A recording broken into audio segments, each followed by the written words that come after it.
All right, my friends, welcome back to another episode of the Build Show podcast. That's right, my weekly time to get together with you guys and go deep. I got a fabulous guest. I got a second generation builder.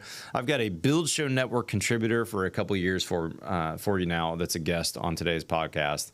And we're going to be talking about a topic that's really near and dear to my heart, which is remodeling. You know, you've seen me do a lot of new construction, but remodeling is what saved me from going chapter 11 during the recession. It was those remodel jobs that were available, not new construction for years. And so I have a soft spot, and we continue to remodel to this day. I really like it. I feel like I always learn something on a remodel. And this Build Show Network contributor, by the way, it's Stephanie Dailey. I guess there's no big surprise here, has just published a really cool series. I don't think the last episode's published yet, but we have like 3 under the books now so far, called That 70s Remodel. It's kind of a fun nod to that show that we used to like from the early 2000s with Ashton Kutcher. That was a funny show. But with that being said, we're going to jump into this particular remodel. We want to focus a little bit on some of the budget busts, some of the surprises. I want to talk with her a little bit about client interface. We also want to talk a little bit about some of the challenges from like an engineering and structural standpoint that you run into. And she's in a unique climate because, you know, she builds outside of Salt Lake, which has a lot of different issues that I frankly don't have down here in Texas. So this is going to be really fun. Today's podcast from the Reisinger Build Studios with Stephanie Dailey. Let's get going.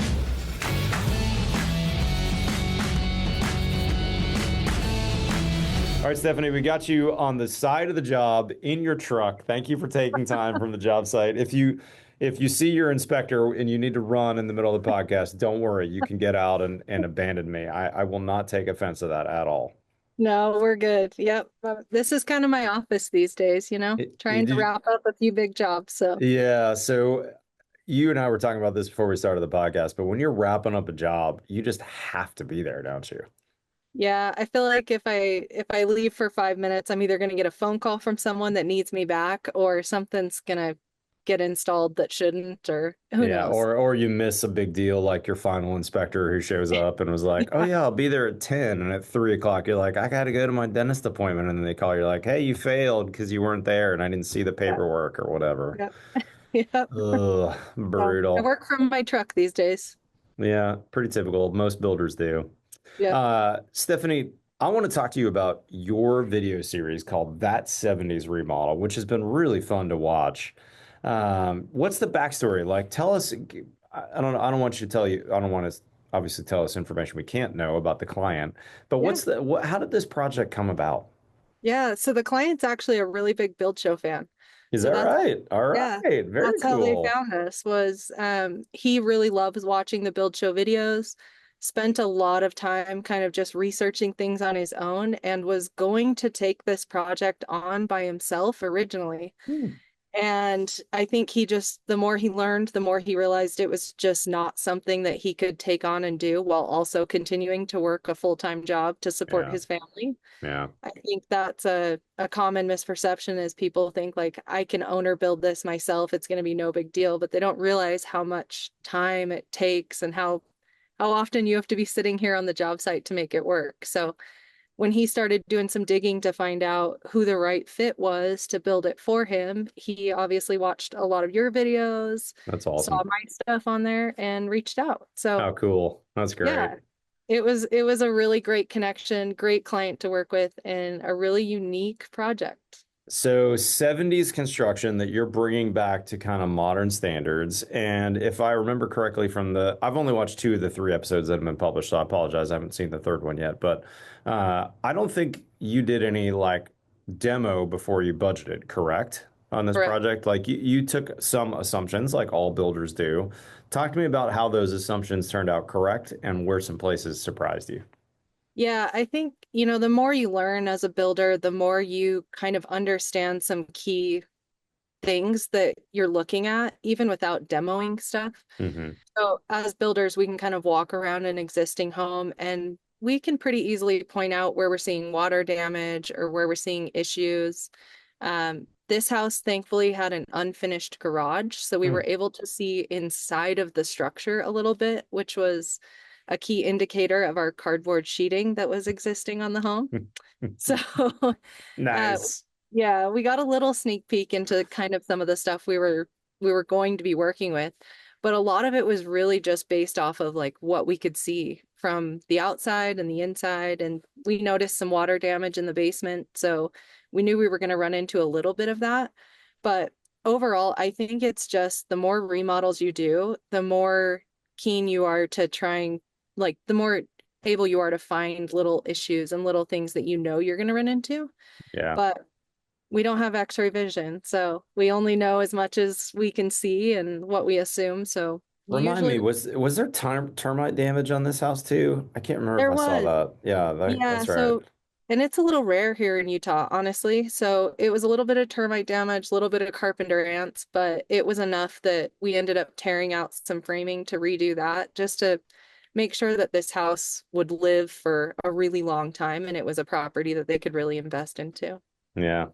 Now, I'm also a product of the 70s because that's my year of birth. I'm a little older than you are, but I'm faring better than the cardboard sheathing that was born in the 70s, aren't I? Very true. That What? is, Tell me about the problems with cardboard sheathing after 50 years of Utah extremes.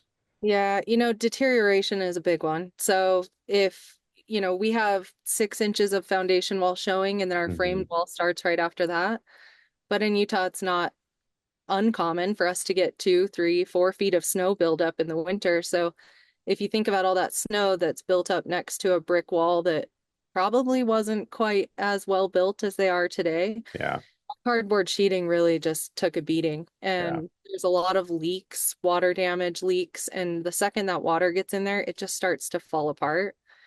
And the other really big thing that I think is kind of the biggest issue with the cardboard sheeting as far as like our air and water barrier is they just punch holes in the cardboard sheeting to run wires through or to run pipes through. And, you have two Romex that are going through a hole that's the size of a, baseball or it's it's just the way they installed it and the way they would puncture it so freely, I guess, is really part of what causes the deterioration, the pest yeah. infestations, kind of all of it. It's just kind of surprising that it was ever a building product in the first place, or that people are still using it in places today. Within 10 miles of my office, I can go to a job site that has it right now.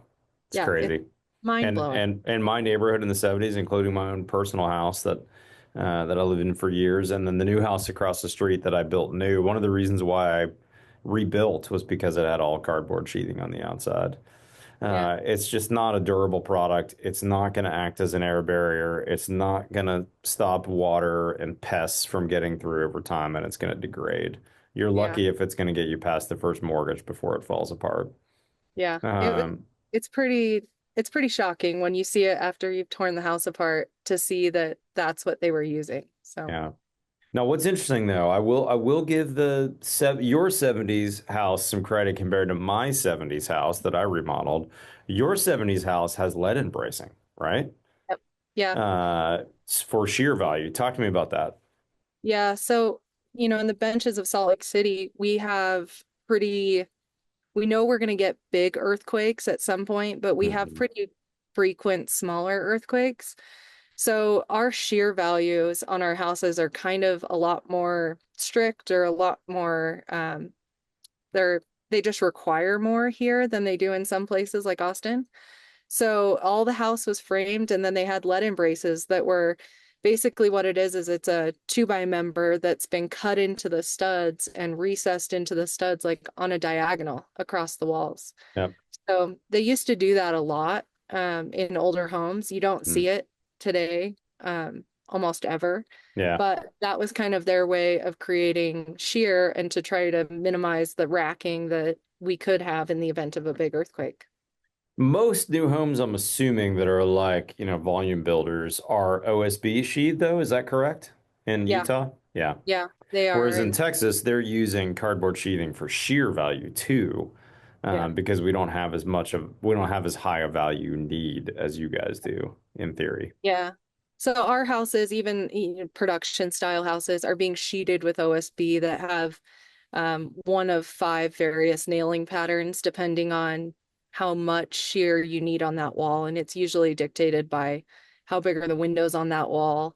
Yeah. That kind of increases the shear. So it's cardboard sheeting isn't that common here in Utah anymore. I can't say that I know of anyone that uses it today, but Good. absolutely during COVID, we would see it all the time, Oh my right? gosh, that's crazy. Well, they're using it now for floor protection where it's great. It's perfect Yeah, product for I could that. see that. Just don't use it for anything that involves structure. Yeah, So exactly. walk us through now. You got the house de-sheathed or decladded, I guess is the correct term.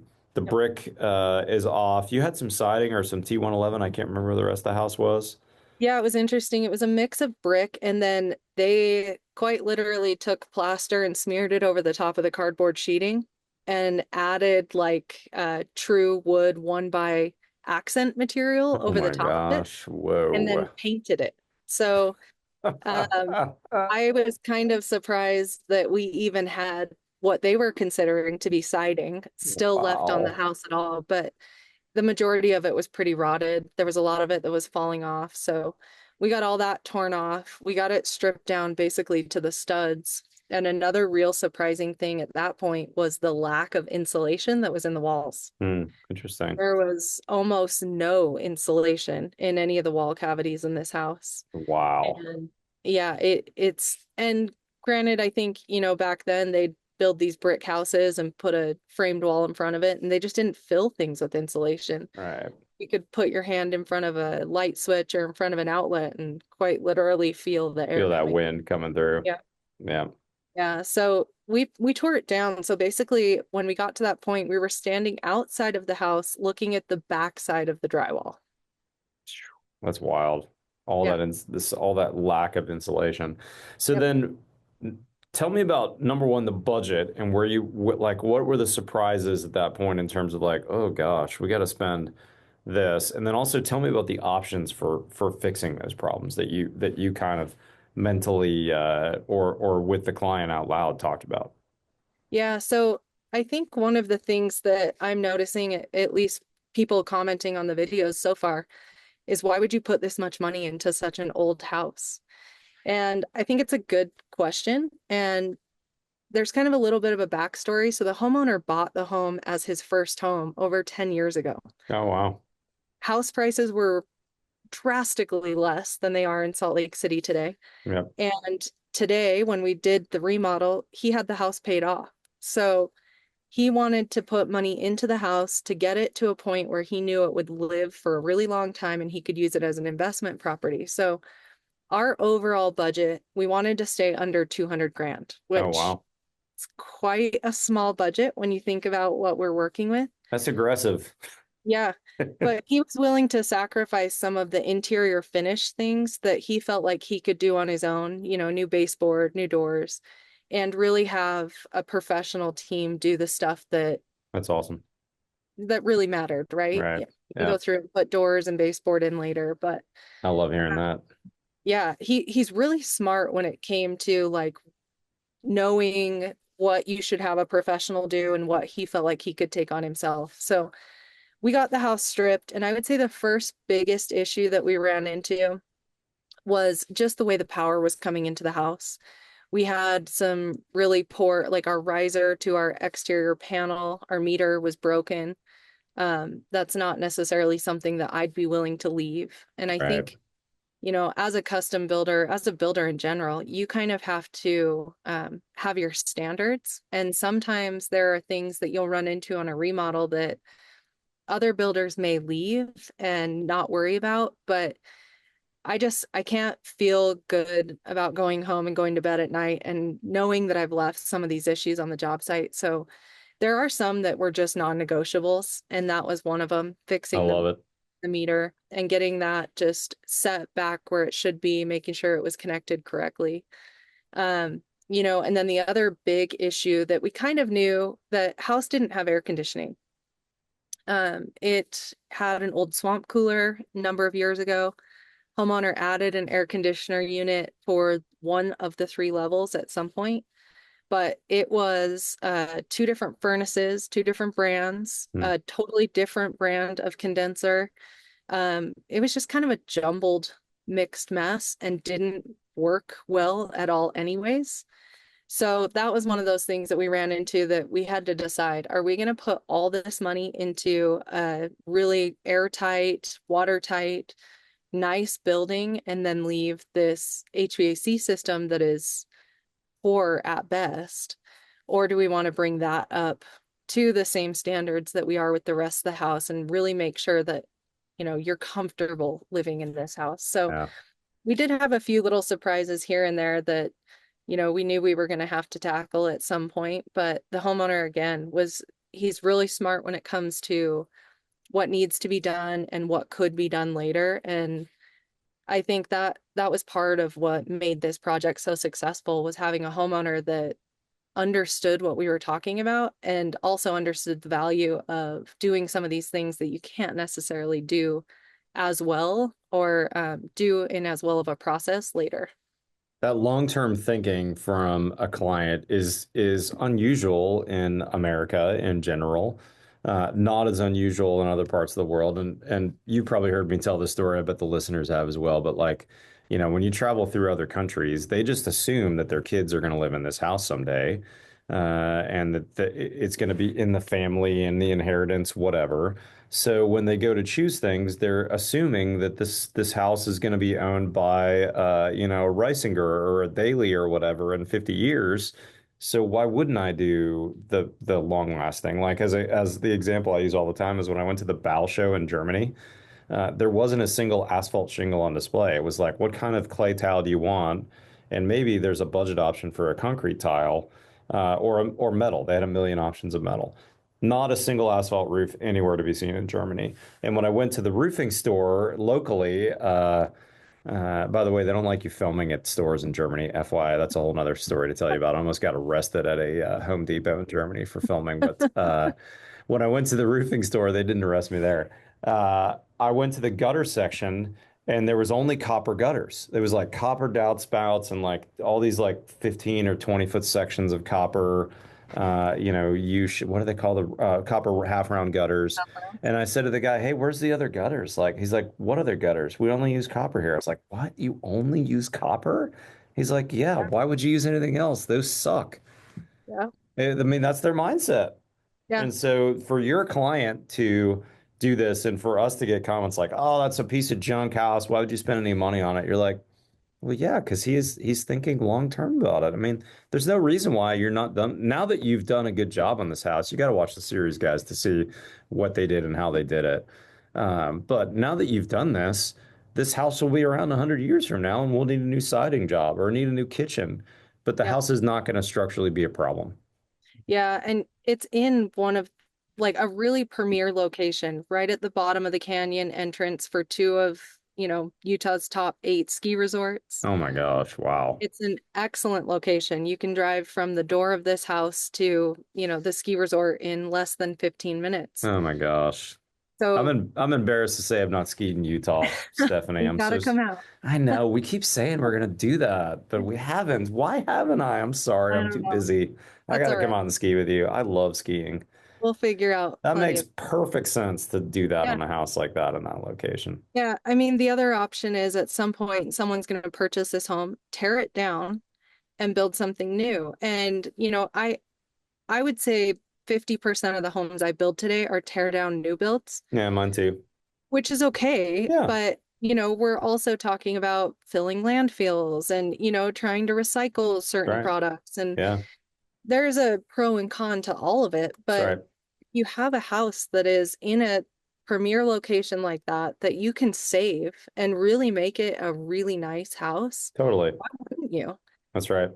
And spend the money on the stuff that matters first, and then Yep. put the kitchen into a real modern state at some point later and upgrade the bathrooms and Yep. change the carpet out to hardwoods and all those other things that come down the road when you've got the money. Makes Yeah, the perfect homeowner, sense.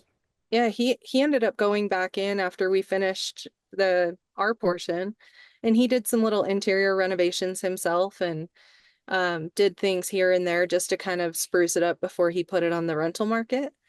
And he's handy. He knows what he's doing. He's a really avid viewer of your That's channel awesome. and I got to shake all his hand the show. sometime. I need to Yeah, sign a hat and give you you a should. hat for him with my He'd love signature on that. it. That's really But cool. he's smart. He's paying attention to what's important. He knows that he can switch light fixtures out later. He knows he can do some of that other stuff down the road without Yep.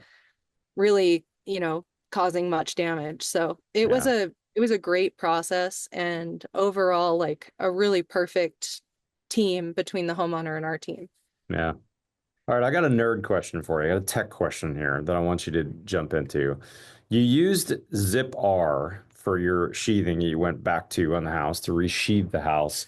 And that doesn't seem like a product I see a lot in Utah. Tell me about the options that you thought about for sheathing, why you use Zip R, and then also help the listeners understand like why are we not seeing that more in Utah? Yeah, so the reason we used it is actually interesting. The homeowner watched a lot of build show videos and was like, hey, this is the product I'm going to use. So before he hired us, he went to the lumber yard and said, hey, I want to buy a bunch of Zip R. This is how much I need. And he went to multiple lumber yards here in Salt Lake and they said, we don't sell that. And he couldn't figure out why nobody had it. So he packed up, got a trailer, drove to Colorado, and bought a trailer load of Zip R No way. and brought it to Utah and put it in his garage. That's He had awesome. it in his garage for probably 8 months before we actually did the remodel, and he couldn't figure out why he couldn't get it here. Well, we don't use it here because most of our structural engineers have a really hard time getting it to meet our shear value, like our engineering calculations, Hmm. because of how many earthquakes we have here in Utah. They consider that the nails that go through it, the foam is creating a pivot point, Mm, which is, I guess, in a earthquake situation, when we have all that racking and that movement, the nails that could be going through, whether it's through a R6 or an R9 or whatever you're hmm. using, Hmm. their thinking is that that nail is now a pivot point. Right. So, today the houses we build are primarily glass, right? We have very little walls and a lot of windows. Yeah, Makes meeting that shear value a lot harder. sure. So in this case, we got really lucky because we had the lead braces, but we also had very few windows. We had big, big solid walls, Hmm. and the windows we did have were smaller. They weren't gigantic. So it really helped us so that we could get this Zip R to work on the structural calculations. So Yeah, our engineer, after we stripped the house, came out, double checked everything, checked the way the framing had been done, and then said, no, the calculations work. that's It's good. awesome. So, Good to go. yeah, we have a lot of clients today that really want to use Zip R, and I get it. It's a fantastic product. Huber has done an incredible job of trying to educate people about how you can still get that shear value with a Hmm. Zip R. I really think it just comes down to we need to get more education for building inspectors, building Hmm. officials, structural engineers, architects. It's just not a common product here, but I don't think we're far off. And to your point, there's workarounds, right? We could go lead and bracing, Yeah. or like Wade Paquin. I've been on a job with him on the coast on Rhode Island, which gets crazy high winds right on the coast, where he'll solid sheathe with plywood first, and then he'll go on with whatever thickness zip R, R9 or R12. So it's just exterior insulation with a solid backer because he's also doing shingle style and he needs solid sheathing. So he can't use, let's say, exterior insulation with 1x4 furring like I did on my personal house with big air gaps in between. He needs that solid sheathing to nail a shingle everywhere, and that meets all his insulation and shear value needs, or insulation, yeah, and solid sheathing needs is really what I'm Yeah. trying to say. So there's Yeah. there's a lot of workarounds, but also like my personal house, I just did regular 7/16 zip and the brown zip, which is actually more like it's Five not eight. five. Is it 5/8? Nominally 5/8. I can't Yeah. remember. And then I did exterior insulation everywhere. Yep. I did a couple inches on my roof. I did 2 inches on my walls. So there's a bunch of ways to skin the cat, so to speak. But Huber, who's a longtime Build Show supporter, so big thanks to those guys, makes it really easy to get both a water and an airtight shell. And so that's why you and I, Stephanie, have really liked using it. Do we use it on every project? No, but we do use it a lot, and it really solves a lot of Yeah. problems for us. Yeah, we love the Huber products. They're fantastic. I really hope that like as time goes on, we're able to help educate inspectors, engineers, building officials about how we can make the zip R work in Hmm. our area. Yep. And again, it's really just purely based on the type of soil we build on and, our big earthquakes that we're known for. So Yeah. I think it's coming. It's just a matter of time, but we got really lucky with this one, and I'm really glad we were able to use it on this project because I think it was a really great way for us to get that thermal break. And, we went in and filled that whole cavity behind the drywall, but before the zip R with solid closed cell foam. There you go. So, That's also another big benefit to shear value is solid closed cell foam. yeah, that and, it also is helping us seal up anything that granted, the way we did it, we're not sealing up against the exterior sheeting, we're sealing up against the backside of the drywall. But Still even then, I makes mean, it solid. yeah, makes it solid, reduces noise drastically. Hmm. So it was a really good method that we were able to use. And I think overall the homeowner really is happy with how it turned out. That's awesome. That's awesome. Guys, if you're listening and you haven't seen this series, Stephanie did an amazing job on this. She actually filmed this all months past. So she's talking about this in the past because it's not going on. And you may or may not know my listeners. She actually has a whole film life prior to the build show. So Stephanie's not a newbie in the film world. And I love how this series turned out. So go check out that 70s remodel on thebuildshow.com. If you navigate to our site, there's this little hamburger menu, these three lines at the top. Hit those three lines. And if you just want to watch Stephanie's content, you'll see Build Experts and then hit Stephanie's name. You can catch up on her if you're new to Stephanie, or you can go to Build Original Series, or I think it's just called Build Original or something like that on the hamburger. And then underneath that'll be a menu that will drop down and you'll see that 70s remodel. And Stephanie, let's tease these guys on another coming project that you've already broken ground on. And I believe episode one is already wrapped on filming too, right? What's this new one called? It is. So we have altitude adjustment is what we're calling it. And I could not be more excited to showcase this house. It is up at the very top of the mountains in Park City, Utah. It's another build fan homeowner.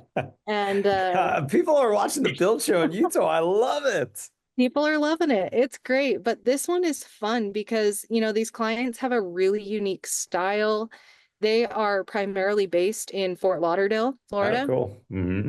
So, 5 feet above sea level, and they're building a house at 8,500 feet above sea level. Ooh. So, we have some really fun, unique features like an altitude control technology system, which I know you've recently got to see in I got to person. see that for the first time in Colorado.